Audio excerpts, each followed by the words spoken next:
Pernah dengar wawancara Pak Habibie Ibu dengan Najwa Shihab. Ketika ditanya Najwa, apa yang Bapak rindukan? Kata Pak Habibie, saya rindu dengan kematian. Kenapa Bapak rindu mati? Ainun sudah lama menanti saya. Benar tuh Pak. Jadi kita begitu mati Pak, disambut langsung oleh keluarga kita. Kalau dia matinya baik, beda kasusnya. Mereka minta segera kiamat. Makanya Bapak Ibu kalau baca nanti surat An-Nahl ayat 32, allazina tatawaffahumul malaikatu thayyibina yaquluna salamun alaikum fadkhulul jannah bima kuntum ta'malun.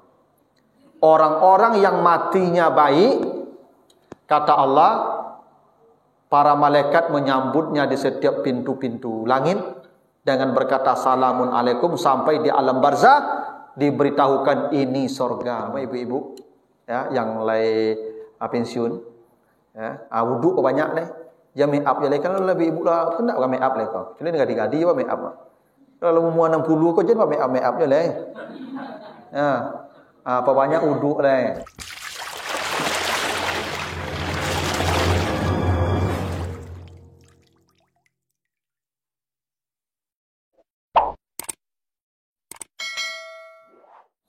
Bapak Ibu yang saya muliakan, pagi ini kita akan bahas surat At-Takatsur ayat 1 dan 2. A'udzubillahi minasyaitonirrajim. Alhaakumut takatsur hatta zurtumul maqabir.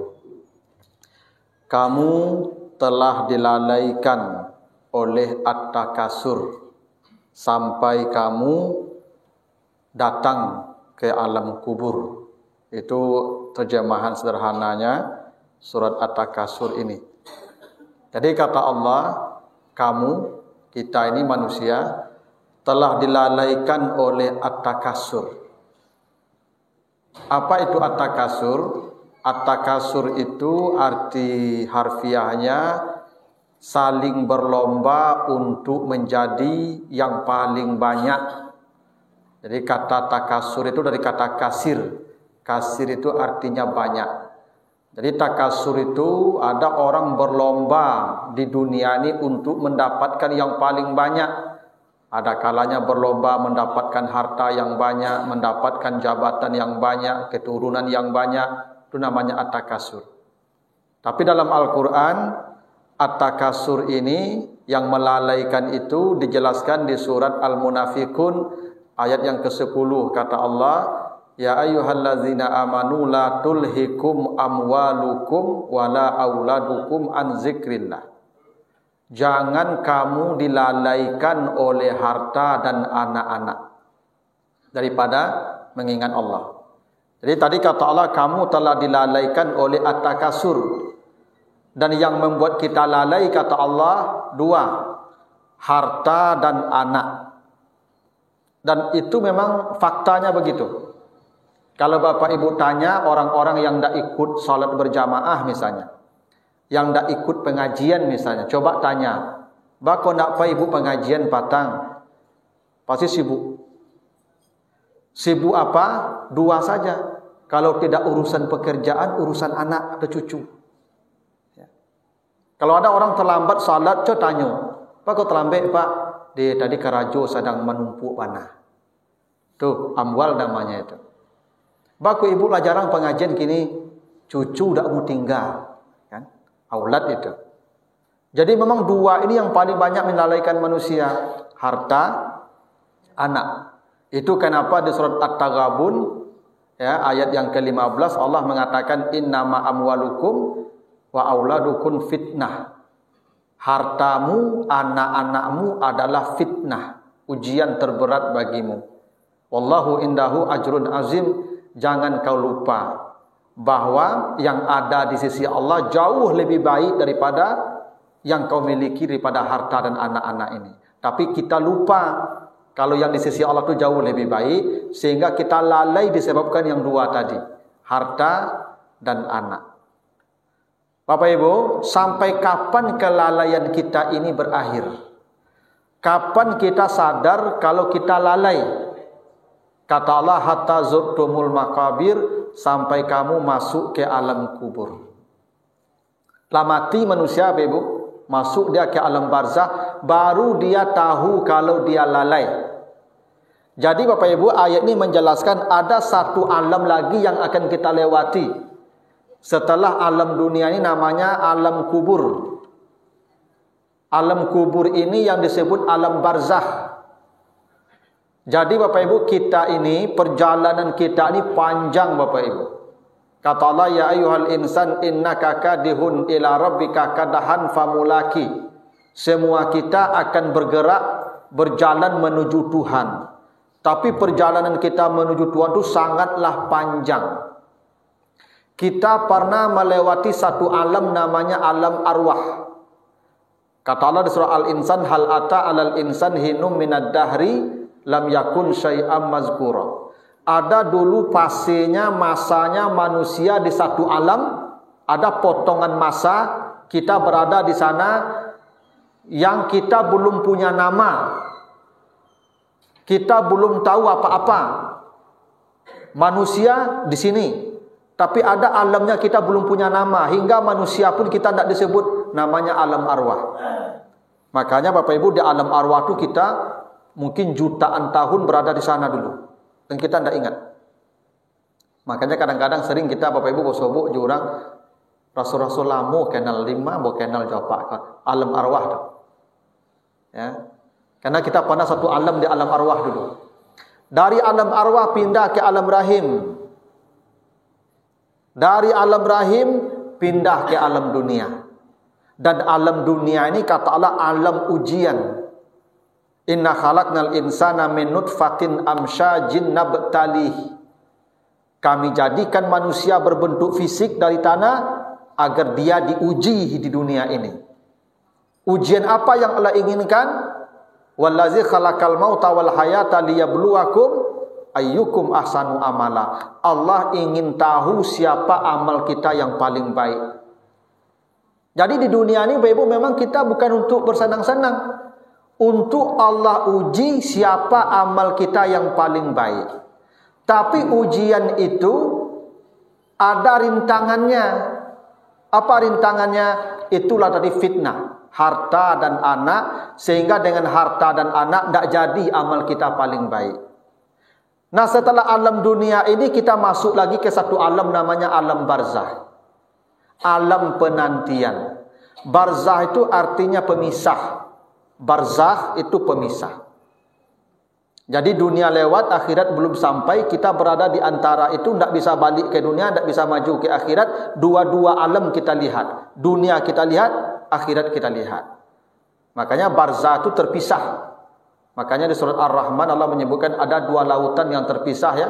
Marajal bahraini yaltaqiyan bainahuma barzakhun la yabghiyan.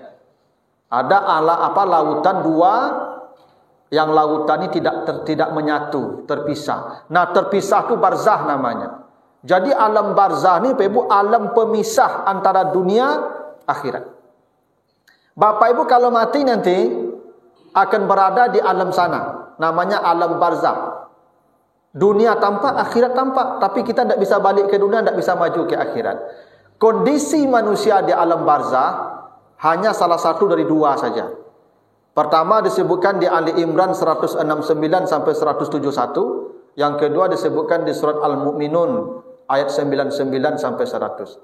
Bapak Ibu, kalau ingin tahu kondisi alam barzah, mari kita lihat.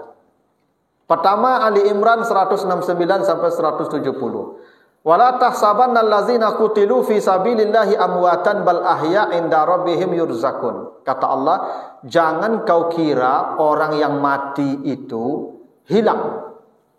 Orang mati itu hidup dan tetap hidup, cuman pindah kehidupan.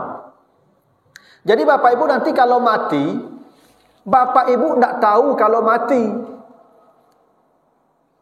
Kita rasa pindah alam saja. Coba Bapak Ibu tidur, tahu tidak Bapak Ibu kalau Bapak Ibu sedang tidur? Hah? Tidak. Kita tidak tahu kalau kita tidur. Kita biasa saja pindah. Kadang jalan-jalan sana kemari. Kapan kita sadar kalau kita tidur? setelah bangun, Pak. Besok Bapak Ibu hari kiamat dibangkitkan dari kuburnya, baru sadar kalau kita pernah mati. Itu kenapa Uzair, nanti baca di Al-Baqarah 259, ya, Al-Baqarah 259, Uzair itu dimatikan Allah 100 tahun. Hancur badannya. Tapi disusun Allah dihidupkan. Ketika hidup ditanya, berapa lama kau di sini, kata Allah. Apa jawaban dia? Setengah hari. Dia tidak tahu kalau dia sudah mati. Dia rasa tidur siang saja setengah hari. Begitulah kematian Bapak Ibu. Kematian itu bukan hilang, kita pindah hidup. Cuman fisik kita sudah sampai ke tanah, karena asalnya di sana. Jadi mati itu Bapak Ibu, kita hidup. Cuman format hidupnya sudah beda. Dimensi alamnya beda. Tapi kata Allah, inda rabbihim yurzakun, mereka tetap menerima rezeki dari Tuhan. Jadi di alam barzah itu kita tetap makan, tetap minum, berpakaian seperti ini, sama. Cuman ceramah nak boleh. Ya, di alam barzah itu orang sanang-sanang saja, Pak. Ya.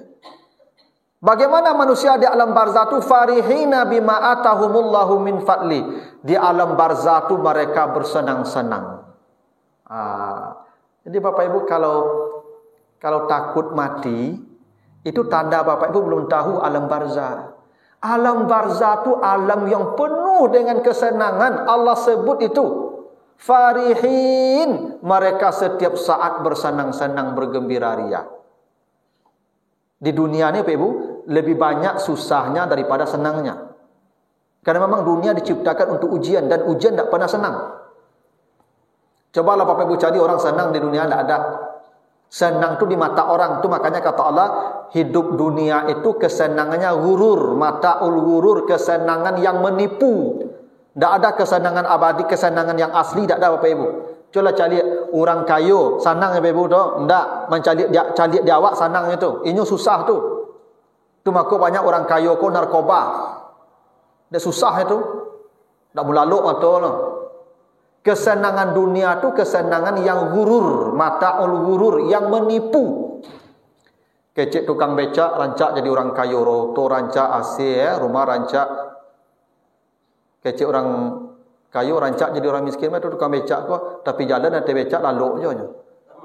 Lama karuh lalu je. Kau lah di rumah rancak, lah di spring bed, pakai tablet baru bisa lalu. Nah, di mana sanang Bapak Ibu? Sanangnya di mata orang. Itu dunia. Alam dunia begitu. Alam barzah itu menyenangkan. Farihin. Jadi Bapak Ibu, kalau mati lah Bapak Ibu nanti, sampai di alam barzah itu, mungkin menyesal di dunia ini kita. Kenapa lama-lama di sini Pak? Karena ternyata alam barzah itu nikmat. Mereka di alam barzah itu la khaufun alaihim wa lahum yahzanun, tidak ada sedih, tidak ada takut lagi. Di dunia ini Bapak Ibu banyak sedihnya, banyak ketakutannya, ya nak? Di alam barzah itu tidak ada lagi sedih, tidak ada lagi takut. Nikmat senikmat-nikmatnya. Kata Allah, wa yastabshiruna billazina lam yalhaqu bihim min khalfihim. Di alam barzah itu mereka saking gembiranya berteriak-teriak memanggil keluarganya yang masih di dunia. Jadi suami ibu yang sudah meninggal, setiap hari ibu dipanggil-panggilnya, "Kamari lai." Istri bapak yang lama meninggal dunia, setiap hari dia panggil bapak, "Kamari udah lai." Dah ada lama di sikut. Gitu bahasanya Pak Ibu. Itu kenapa saya pernah dengar wawancara Pak Habibie Pak Ibu dengan Najwa Shihab. Ketika ditanya Najwa, apa yang Bapak rindukan? Kata Pak Habibie, saya rindu dengan kematian. Kenapa Bapak rindu mati? Ainun sudah lama menanti saya. Benar tuh Pak. Jadi kita begitu mati Pak, disambut langsung oleh keluarga kita yang sudah di sana. Karena mereka sudah rindu pula dengan kita, ingin berkumpul lagi. Jadi kalau misalnya ibu, suami ibu lah meninggal dunia, tu mati ibu, sambut langsung dia Pak tu. Pakai siapa? Bah lama mana kau kemari tu. Panik dan menunggu kau dulu kau nilai saja. Kenapa? Itu alam barzah tu nikmat, Pak. Sabana nikmat. Tidak ada sedih, tidak ada takut lagi, kegembiraan setiap saat. Itu. Tapi catatannya ada. Apa catatannya? Matinya fi sabilillah. Itu. Wala tahsabanna allazina qutilu fi sabilillah. Matinya di jalan Allah. Kalau di jalan Allah itulah yang dirasakannya nikmat senikmat-nikmatnya. Itulah kenapa alam barzah disebut raudatul min riyadil jinan. Alam barzah itu taman dari taman-taman surga. Memang begitulah Bapak Ibu, alam barzah.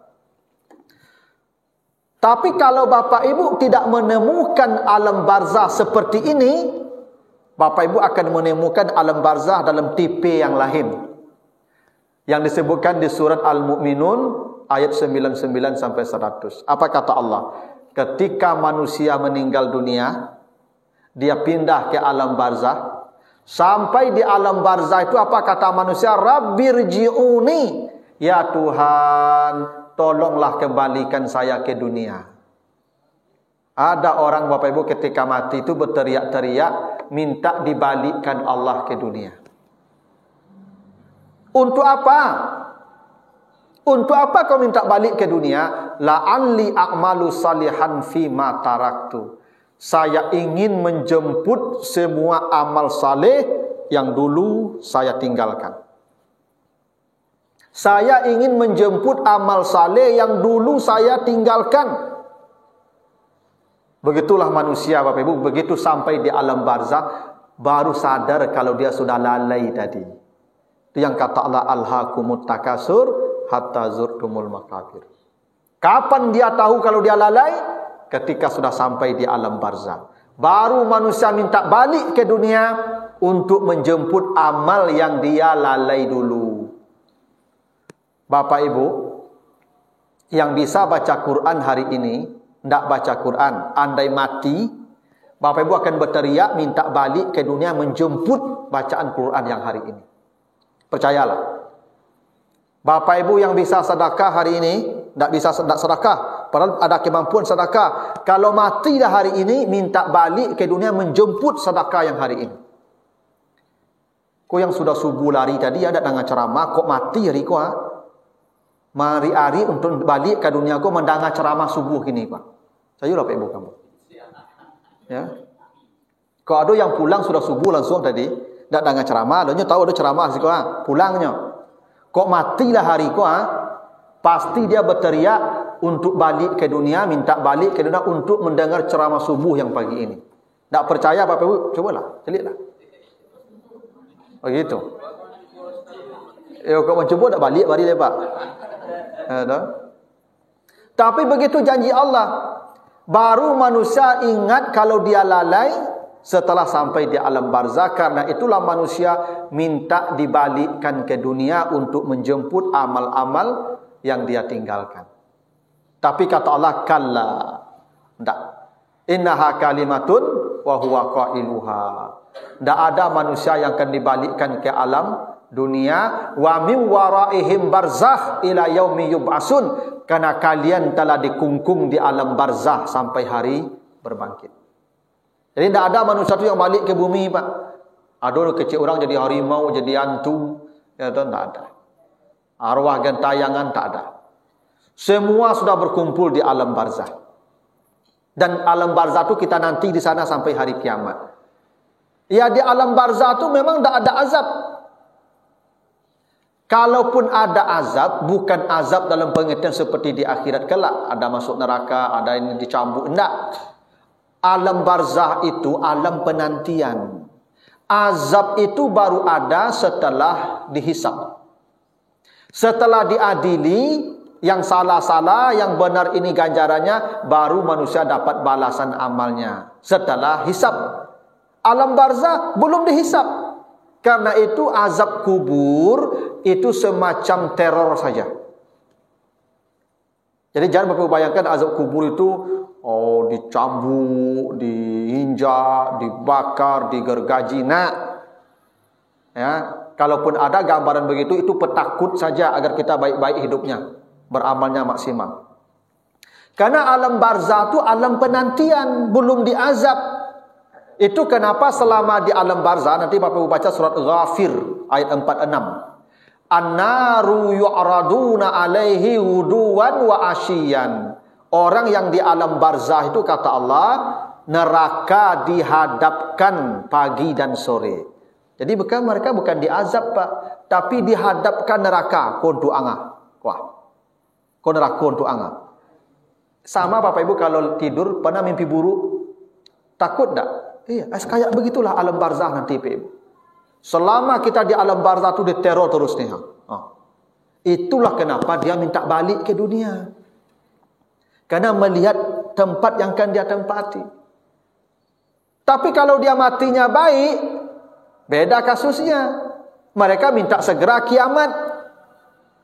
Makanya Bapak Ibu kalau baca nanti surat An-Nahl ayat 32, allazina tatawaffahumul malaikatu thayyibina yaquluna salamun alaikum fadkhulul jannah bima kuntum ta'malun. Orang-orang yang matinya baik, kata Allah, para malaikat menyambutnya di setiap pintu-pintu langit dengan berkata salamun alaikum, sampai di alam barzah diberitahukan ini sorgamu yang dijanjikan dulu. Jadi memang di alam barzah itu diperlihatkan, yang ahlu sorga diperlihatkan sorganya, yang calon ahli neraka diperlihatkan nerakanya. Itu kenapa orang yang baik matinya minta segera kiamat. Karena dia akan masuk ke sorga itu baru setelah kiamat. Kalau kiamat masih lama, tidak bisa dia masuk sorga. Maka dia berkata, aqimis sa'ah ya Allah, segerakanlah kiamat. Kalau matinya baik. Bagaimana mati yang baik itu Bapak Ibu? Satu, mati dalam kalimat yang baik, la ilaha illallah. Itu maka Bapak Ibu saya sarankan, saya bukan rasis Bapak Ibu, bukan.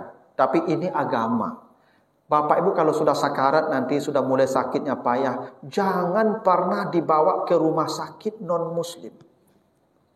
Jangan.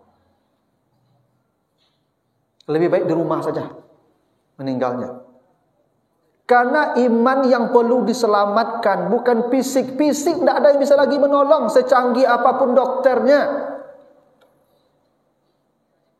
Yang bisa diselamatkan imannya. Bisikkan la ilaha illallah ke telinganya. Karena kata Nabi, man kana akhiru kalamihi la ilaha illallah dakhalal jannah. Siapa yang ucapannya terakhir la ilaha illallah, mati dia, surga pasti menantinya. Kenapa? Dia meninggal dalam kalimat yang baik. Tapi kalau di rumah sakit non-muslim, Bapak Ibu dibawa ke ruangan ICU, ada penuntunnya nanti, jangan-jangan, Masya Allah. Di ujung hayat kita sesat Bapak Ibu. Ya, mati dalam kalimat yang baik. Dua, mati dalam amal yang baik. Ada hadis Muslim, sahabat pergi umrah, jatuh dari kudanya, meninggal dunia. Kata Nabi, kafinu bisaubai. Kafankan dia dengan baju yang ada di badannya saja. Kenapa? Fa innahu ya'ti yaumal qiyamati mulabbiyan. Besok hari kiamat dia datang menemui Allah dalam keadaan bertalbiyah, labbaik Allahumma labbaik. Orang yang haji, yang umrah kalau mati pasti baik matinya dan surga menantinya. Itu janjian Nabi ada dalam hadis Muslim. Kenapa dia mati dalam keadaan amal yang baik? Itu makanya kalau bisa matinya kita sedang berpuasa. Ya Pak. Dulu ada guru saya, Profesor Sirajuddin Zar, itu meninggal sedang berpuasa Bapak Ibu. Puasa Kamis meninggal. Ya, ada yang meninggal sedang baca Quran, seperti Utsman bin Affan, meninggal sedang baca Quran. Ada yang meninggal sedang sujud. Ada yang tahun lalu bulan Ramadan di Makassar meninggal sedang ceramah. Ya, sedang ceramah zuhur. Tiba-tiba jatuh dan meninggal di atas mimbar. Itu tayyibin tuh Bapak Ibu. Ya. Maka kalau bisa Bapak Ibu berdoa lah, kalau mati ya Allah sedang dengar ceramah, mati ya Allah semua gini. Ya. Surga mati itu Pak. Tayyib itu. Ada yang mati kayak kemarin wali kota Bandung Pak ya. Wali kota Bandung tuh mati di hari Jumat di dalam masjid setelah salat sunat. Ketika hendak berdiri ke mimbar khutbah Jumat, apalagi yang kurang tuh Pak, Masya Allah. Di hari Jumat saja sudah cukup. Kata Nabi, ma min muslimin yamutu yaumal jum'ah aw lailatal jum'ah illa waqahullah min fitnatil qabri.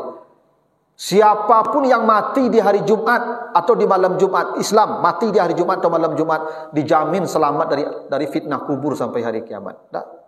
Mati hari Jumat saja sudah cukup, karena hari yang baik matinya. Ini di masjid lagi, sedang suci berwuduk lagi, mau khutbah Jumat lagi. Saya sering berdoa begitu, ya Allah, kalau saya mati nanti ya Allah engkau ambil, panggil lampu sedang berceramah ya Allah. Itu. Ya, karena kalau sedang di atas mimbar kan sedang taat, Pak. Sedang dalam kebaikan. Dan boleh diminta.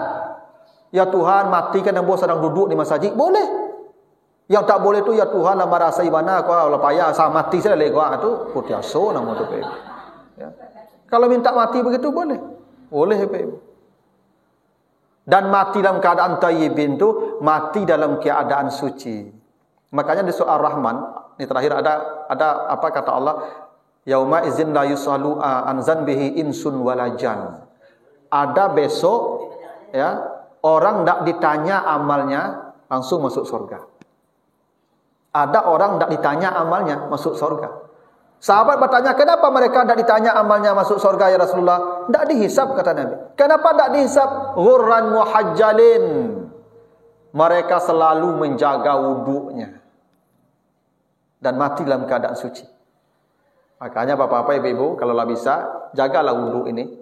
Terutama ibu-ibu ya, yang mulai pensiun. Ya, wudhu banyak nih. Jangan make up je lah. Kalau lebih ibu lah, kena make up lah kau. Kena gadi-gadi apa make up. Kalau umur 60 kau jangan make up je lah. Ya, apa banyak wudhu lah. Jago wudhu tu. Ya.